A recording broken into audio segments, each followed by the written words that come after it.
साथीहरू नमस्कार, मेरो युट्युब च्यानलमा स्वागत छ। सदा झै आज पनि मिति 2078 साउन 20 गते गोरखापत्र ज्ञान सागरमा प्रकाशित अत्यन्त महत्त्वपूर्ण वस्तुगत प्रश्नोत्तरहरू लिएर उपस्थित भएको छु। सबैभन्दा पहिलो क्वेशन रहेको छ, सरकारले राष्ट्रिय योजना आयोगको उपाध्यक्षमा कसलाई नियुक्त गर्यो? यसको उत्तर रहेको छ डाक्टर विश्व पौडेल, विक्रम सम्वत 2078 साउन 12 गते। अब दोस्रो नम्बरमा रहेको छ, सिन्धुलीगढी युद्ध सङ्ग्रहालयको उद्घाटन कहिले गरियो? यसको उत्तर रहेको छ विक्रम सम्वत 2078 साउन 13 गते। त्यसै गरी 3 नम्बरमा रहेको छ, विश्व रेन्जर दिवस कहिले मनाइन्छ? यसको उत्तर रहेको छ जुलाई 31। 4 नम्बरमा रहेको छ, दक्षिण एसियाकै पहिलो सुरुङमार्ग चुरियामाई सुरुङमार्गको पुनर्निर्माणको शिलान्यास कहिले गरियो? विक्रम सम्वत 2078 साउन 14 गते। त्यसै गरी 5 नम्बरमा रहेको छ, टापु महादेश तथा कङ्गारुको महादेश भनी चिनिने महादेश कुन हो? यसको उत्तर रहेको छ अस्ट्रेलिया। त्यसै गरी 6 नम्बरमा रहेको छ, युरोप महादेशको सबैभन्दा लामो पर्वत श्रृङ्खला कुन हो? आल्प्स पर्वत। ओजोन तह संरक्षण सम्बन्धी पहिलो अन्तर्राष्ट्रिय सम्मेलन कहिले र कहाँ आयोजना गरियो? सन् 1987 क्यानाडाको मोन्ट्रियल। त्यसै गरी अर्को क्वेसन रहेको छ, काठमाडौँ उपत्यकामा सवारी प्रदूषण जाँच गर्न कहिलेदेखि थालिएको हो? विक्रम सम्वत 2051 वैशाख 1 गते। CITES को पूरा रूप के हो? यसको पूरा रूप रहेको छ convention on international trade in endangered species of world fauna and flora. त्यसै गरी अर्को क्वेसन रहेको छ, नेपालमा केन्द्रीय बैङ्क तथा वाणिज्य बैङ्कहरूको सुधारका लागि सञ्चालन गरिएको कार्यक्रम कुन हो? यसको उत्तर रहेको छ वित्तीय क्षेत्र सुधार कार्यक्रम। नेपालमा सबैभन्दा धेरै कर्मचारी कार्यरत रहेको संस्थान कुन हो? यसको उत्तर रहेको छ नेपाल विद्युत प्राधिकरण। त्यसै गरी 12 नम्बरमा रहेको छ, नेपालमा सर्वप्रथम स्थापना भएको उद्योग अर्थात् संस्थान कुन हो? यसको उत्तर रहेको छ विराटनगर जुट मिल, जुन चाहिँ विक्रम सम्वत 1993 स्थापना भएको थियो। त्यसै गरी 13 नम्बरमा रहेको छ, नेपालमा निकासी वृद्धि गर्ने उद्देश्यले द्वै विनिमय दर प्रणाली कहिलेदेखि लागू गरियो? यसको उत्तर रहेको छ विक्रम सम्वत 2034। त्यसै गरी 14 नम्बरमा रहेको छ, नेपाली सेनाको कायम मुकायम प्रधान सेनापति कसलाई चयन गरियो? यसको उत्तर रहेको छ साथीहरू प्रभुराम शर्मा। विक्रम सम्वत 2078 साउन 26 गतेबाट लागू हुने गरी बलाधिकृत रति शर्मालाई कायम मुकायम प्रधान सेनापति चयन गरेको। त्यसै गरी 15 नम्बरमा रहेको छ, म्यानमारमा त्यहाँको सेनाले कहिलेसम्म सङ्कटकाल जारी रहने घोषणा गरेको छ? यसको उत्तर रहेको छ सन् 2023 अगस्त निर्वाचित सरकारलाई अपदस्थ गरी सैनिक शासन लागू गरेको म्यानमार सेनाले सन् 2021 अगस्त 1 मा सङ्कटकाल 2 वर्ष थपिएको घोषणा गरेको। सन् 2021 फेब्रुअरीमा सेनाका प्रमुख जनरल मिन आङ लेयाङले आफूलाई प्रधानमन्त्री घोषणा गरेका थिए। सैनिक शासन लागू गरेकै दिन सेना प्रमुख मिन आङले 1 वर्षको सङ्कटकाल घोषणा गरेका थिए।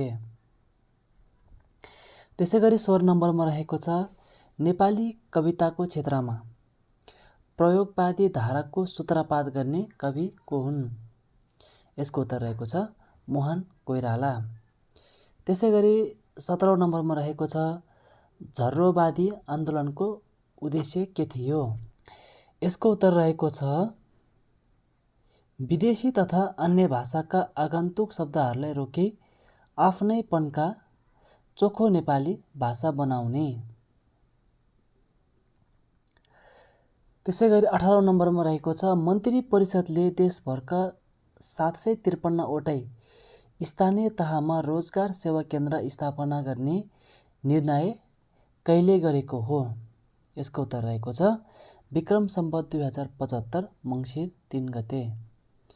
त्यसैगरी 19 नम्बरमा रहेको छ विश्वमै दुर्लभ एकसिङे गैंडाको संरक्षणका लागि सरकारद्वारा घोषित 5 वर्षीय योजनाको अवधि कुन हो?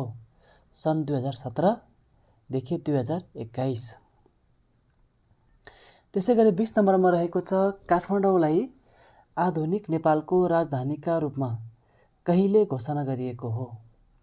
यसको उत्तर रहेको छ विक्रम सम्वत 1826 चैत 10 गते। त्यसैगरी नेपालमा व्यावसायिक शिक्षाको सुरुवात गर्ने राजा को हुन्?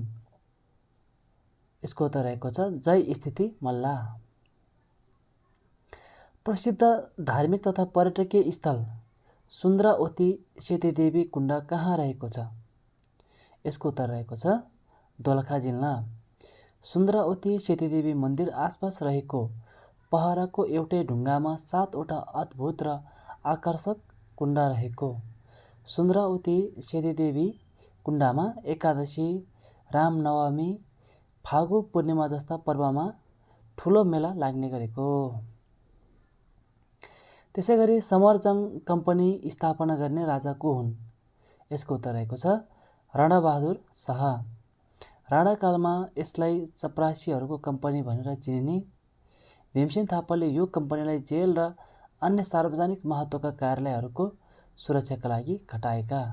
चन्द्र शमशेरले यसलाई सडक र राणाहरूको दरबार निर्माण गर्ने काममा लगाएका। त्यसैगरी 24 नम्बरमा रहेको छ विश्व व्यापार सङ्गठनमा नेपालको व्यापार नीतिको समीक्षा पहिलोपल्ट कहिले गरियो? सन् 2012मा। नेपालको व्यापार नीतिको दोस्रो समीक्षा सन् 2018 डिसेम्बर 3 देखि 5 मा भएको। यसैगरी नेपालको आगामी व्यापार नीतिको समीक्षा सन् 2025 मा हुने। WTOमा अल्पविकसित सदस्य राष्ट्रहरूको व्यापार नीतिको समीक्षा हरेक 6 वर्षमा हुने गरेको छ। त्यसैगरी 25 नम्बरमा रहेको छ 2 फरक गुण भएका जीव बीच प्रजनन गराई ठिमाहा उत्पादन गर्ने प्रक्रियालाई के भनिन्छ? यसको उत्तर रहेको छ हाइब्रिडाइजेसन। त्यसैगरी 26 नम्बरमा रहेको छ पार्लियामेन्ट अफ नेपाल नामक मोबाइल एप कहिलेदेखि सञ्चालनमा आएको हो? यसको उत्तर रहेको छ विक्रम सम्वत 2074 साउन 12 गते। UNDPको सहयोगमा बनाएको यो एप मार्फत संसदीय गतिविधि अर्थात् संसदको बैठक प्रत्यक्ष रूपमा हेर्न र सुन्न सकिने। त्यसैगरी 27 नम्बरमा रहेको छ पवित्र तीर्थस्थल एवं पर्यटकीय क्षेत्र देवघाट कुन नदीको सङ्गम स्थलमा रहेको छ? यसको उत्तर रहेको छ कालीगण्डकी र त्रिशुली। चितवन, नवलपुर र तनहुँ जिल्लाको सङ्गम स्थलमा अवस्थित यो ठाउँ नारायणगढ बजारदेखि करिब 7 किलोमिटर उत्तरमा रहेको छ।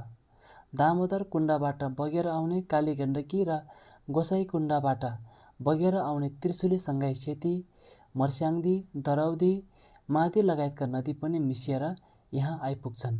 यस पवित्र भूमिमा शिव भगवानका साथै ऋषि मुनिले तपस्या गरेको चर्चा पुराणहरूमा उल्लेख छ।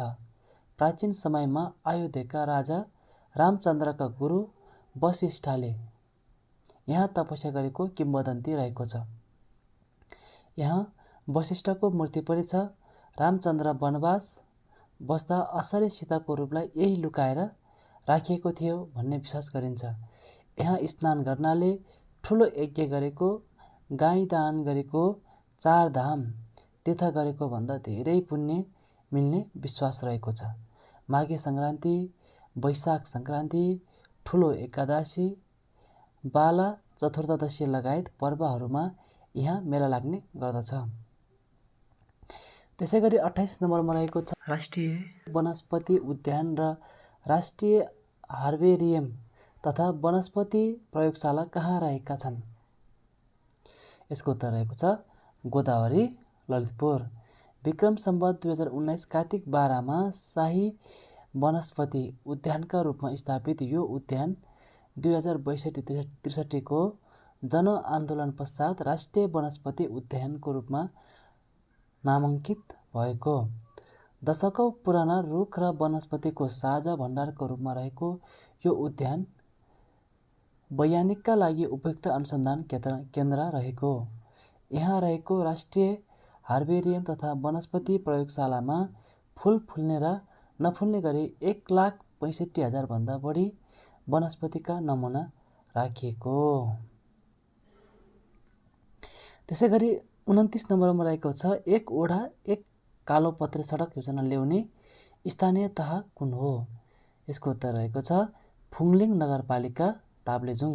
ताप्लेजुङ जिल्लाको एकमात्र नगरपालिका फुङलिङले आर्थिक वर्ष 2077-78 देखि कार्यान्वयनमा ल्याउने गरी उक्त योजना अघि बढाएको।